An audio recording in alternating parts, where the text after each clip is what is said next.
ngopi surup.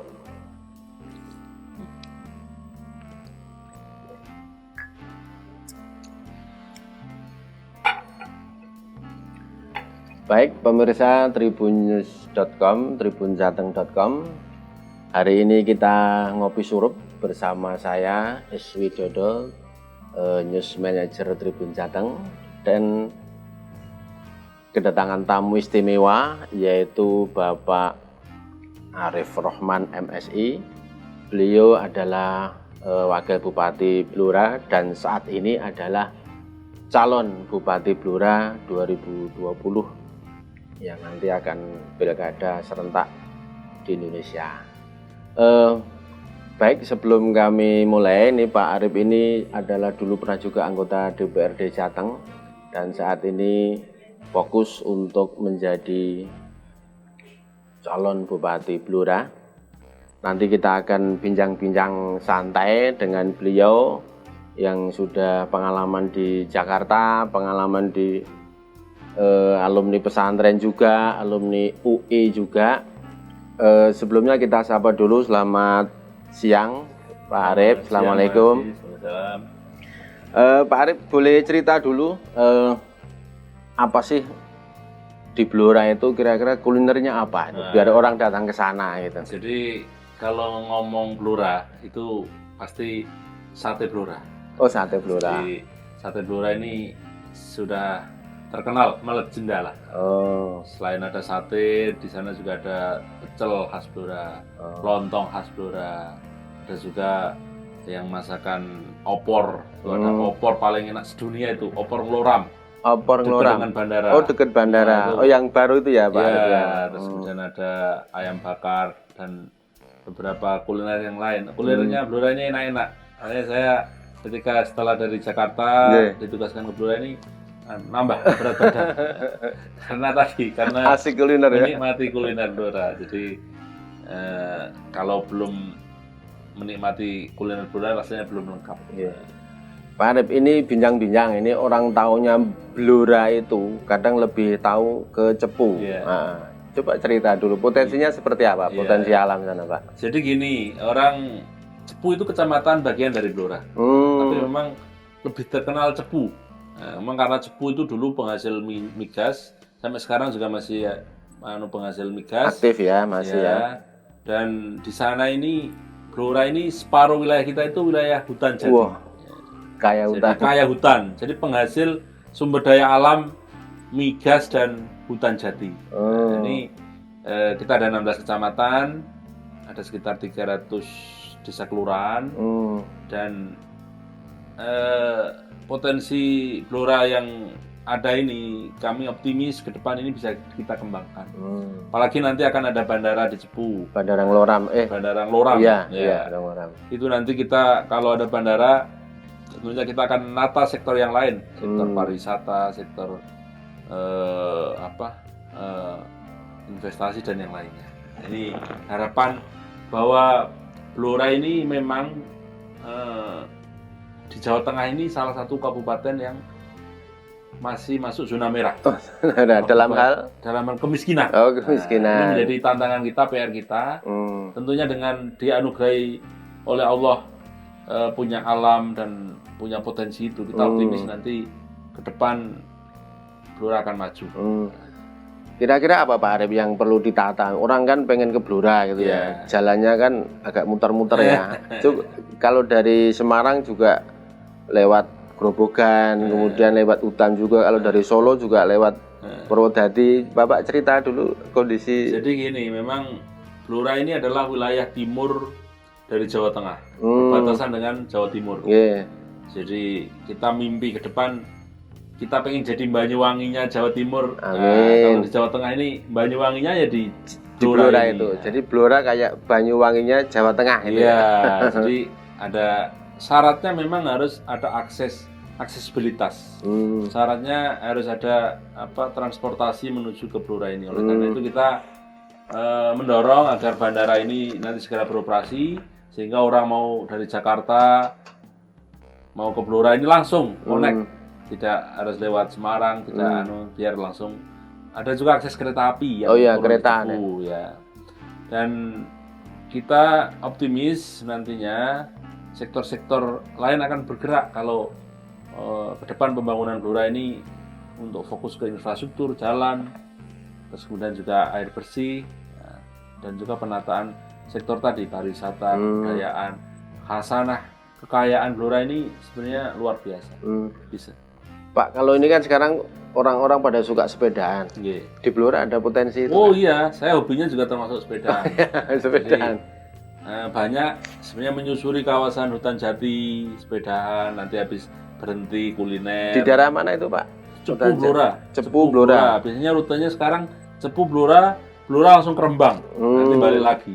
Ini ya jalannya udah bagus, jalan nasional. Oh, jalannya udah bagus ya. Itu ya kalau yang jalan ya jalur yang mulus ya. Yeah. Jalur yang di dalam hutan pun juga banyak. Oh gitu. Dan downhill yang sepeda aman ya. Iya. Tapi ya itu jalannya masih ekstrim lah. Yeah. Pak, saya dengar di Blora itu agak tandus ya. Agak ya hutan, terus kalau kebutuhan air warga sana kayak mana ya? Nah, ini salah satu problem di Blora ini pertama soal infrastruktur.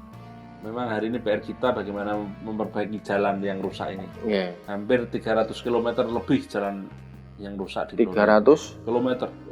Banyak, panjang, iya, panjang ya. Rusak. Kalau anggaran itu ya butuh 1,5 triliun lah.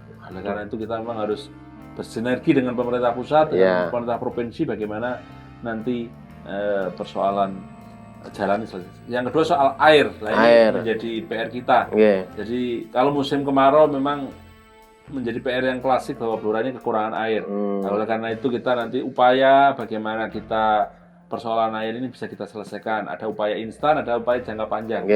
Upaya instan mungkin kita bagaimana masing-masing kecamatan nanti ada tangki air yang siap ngedrop kalau warga butuh. Kemudian yang ke depan ya kita menggali potensi-potensi sumber air atau kita usulkan ada waduk bendungan lagi yang menampung air di musim sehingga ketika musim kering ini airnya bisa dimanfaatkan, termasuk Bengawan Solo ini kita alirkan dari Cepu ke arah Blora. Nah, ini untuk memenuhi kebutuhan air di Blora. Saya kira kalau orang Blora ini jalannya bagus, airnya lancar, ini sudah menjadi suatu kebahagiaan lah, sesuatu yang bisa menggerakkan nanti ekonomi yang ada di Blora ini. Biar investor mau datang untuk berinvestasi di Blora, potensinya bahan bakunya banyak, kayak bahan pakan kayak jagung, ini kita penghasil jagung terbesar. Oh, jagung termasuk sapi.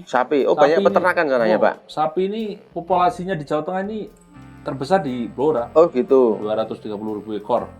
Tapi tersebar di rumah-rumah penduduk. Iya, rata-rata masing-masing warga itu punya sapi 1-2 ekor, ada yang 3 ekor.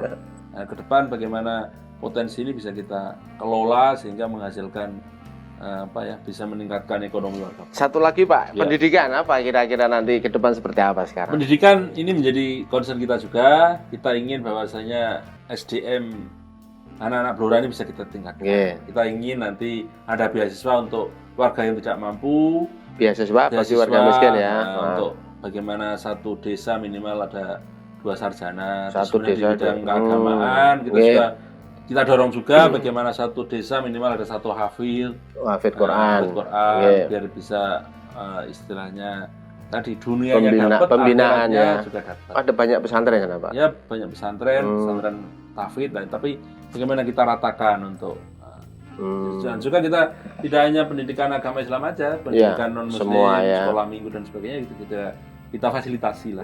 Kita dorong agar kuncinya kan ketika SDM unggul sebuah daerah, saya kira akan bisa mempengaruhi termasuk ketersediaan SDM dokter kita, anak-anak kita yang potensi kita sekolahkan nanti dokter spesialis. Masih kurang ya, Pak? Masih. Jadi pelayanan kesehatan masih harus dipacu juga biar nanti ada rumah sakit di wilayah selatan. Nah, ini tentunya membutuhkan banyak SDM yang nanti bekerja di sektor kesehatan. Orang sana kalau berobat kemana sih, Pak? Ya ke Polodadi, ada yang ke Bojonegoro kadang, ya di Blora Cepu ada, kadang ke Rembang, kadang ke Solo. Nah, ini perlu memang peningkatan pelayanan kesehatan yang ada di Blora. Baik, ini tiba saatnya ada sesi yang ditunggu-tunggu, yaitu quick question. saya bertanya dan Pak Arif Rohman yang menjawab. Ini mendebarkan Pak. Saya tanya, pilih opsi ada 2, Bapak pilih ya. Pendidikan atau kesehatan Pak? Pendidikan. Wisata alam atau wisata buatan? Wisata alam. Masak atau dimasak? Masak. Tradisional atau modern? Tradisional. Pantai atau gunung? Gunung. Stadion atau sirkuit? Stadion. Nasionalis, religius? Religius. Religius. Nyanyi atau main musik? Nyanyi. Film action atau horor? Action. Keluarga atau rakyat? Keluarga. Terima kasih, Bapak luar biasa. Baik, tadi saya lihat Bapak memilih antara wisata alam atau wisata buatan. Pak Arif milih wisata alam. Kenapa, Pak? Ya, karena Blora ini konturnya kan basis wisatanya nanti wisata alam. Potensi alamnya banyak. Jadi di sana ada hutan jati yang masih alami, yang usianya ratusan tahun, yang saya kira adanya di Blora ya. Nah, ini bisa dikembangkan untuk nanti wisata alam, termasuk nanti sepedahan menyusuri sepanjang hutan jati. Termasuk di sana ada juga sumur-sumur tua minyak itu.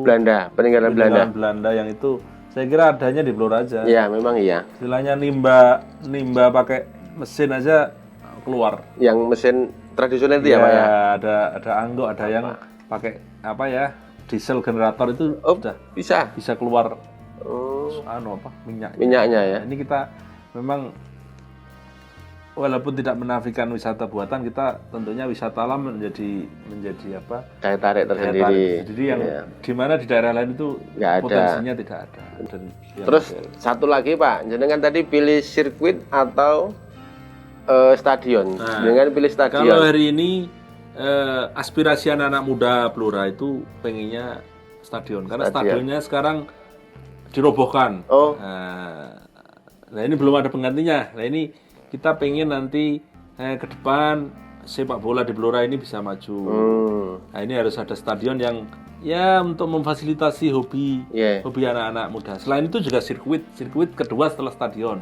Kita potensi pembalap kita ini ya luar biasa ada. Jadi kalau pilihan ya stadion nanti sirkuit. Nah, ini saling melengkapi. Ya, jadi anak-anak kita ini, anak-anak Blora ini kan sebenarnya potensinya luar biasa. Ini harus diwadahi dalam hobi olahraga ini. Dalam bentuk stadion, juga sirkuit. Pak Arif, terima kasih. Kasih closing statement pada pemirsa Ngopi Surup. Terima kasih untuk pemirsa Ngopi Surup. Terima kasih untuk Tribun News. Kita ingin ke depan terus bersinergi dengan media, khususnya Tribun News, dalam rangka untuk pembangunan yang ada di Blora ini. Karena tadi PR-nya banyak dan kita harus didukung dengan pemberitaan, masukan-masukan dari media. Terima kasih untuk Tribun News. Semoga dengan kerjasama ini kita ke depan bisa memajukan Kabupaten Blora, bisa memberikan manfaat untuk rakyat Blora. Karena sebaik-baik manusia ini adalah bisa memberikan manfaat untuk orang lain. Sebaik-baik orang ini bagaimana pemimpin juga bisa memberikan manfaat untuk rakyatnya, dan juga media ini bisa mencerahkan, media ini bisa membantu dalam rangka untuk bagaimana rakyat kita ini bisa makmur, rakyat kita ini bisa maju, dan ini butuh sinergi semua pihak. Terima kasih sekali lagi untuk Tribun News. Maju terus Tribun News. Baik, terima kasih pemirsa Ngopi Surup. Hari ini kita barusan kedatangan tamu istimewa Bapak Arif Rohman, calon Bupati Kabupaten Blora. Untuk selanjutnya hasil Ngopi Surup ini kita bisa saksikan di media sosial tribunjateng.com, dan esoknya kita lihat di koran cetak Tribun Jateng. Terima kasih, selamat sore.